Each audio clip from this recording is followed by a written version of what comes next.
చూద్దాం, ప్రజలు ఉన్నారు కదా, చూద్దాము. ఎన్నిసార్లు నా చేతిలో ఓడిపోయిందో కాంగ్రెస్ పార్టీ అదే అంబర్పేటలో. డిపాజిట్ రాలా, ఎవరు కేటీఆర్ చెప్పిండా? ఆయనను కూడా ఓడించిన నేను 3 సార్లు అంబర్పేటలో ఓడించిన, సికింద్రాబాద్ పార్లమెంట్ ఓడించిన. కేటీఆర్ సర్టిఫికేట్ ఎందుకు? దిక్కు దివాలా లేకుండా పోతుంది ఈ పార్టీ. బిచాన ఎత్తేస్తుంది పార్టీ బీఆర్ఎస్. తెలంగాణలో బీఆర్ఎస్ ఉండదు, బీఆర్ఎస్ అవసరం లేదు. ఈ రోజు ఈ కుటుంబ పార్టీ, కరప్షన్ పార్టీ యొక్క ఆవశ్యకత తెలంగాణలో లేదు. ఇంకా ముందున్నది ముస్లింల పండుగ. మీ పార్టీ బినామీ, మీ పార్టీ ఆతో కలిసి కాపురం చేశారు, మీ పార్టీ ఆతో కలిసి ఎలక్షన్ లో పోటీ చేశారు.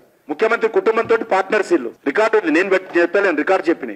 BRS party is outdated party. BRS party నా farm house party. BRS party is irrelevant party.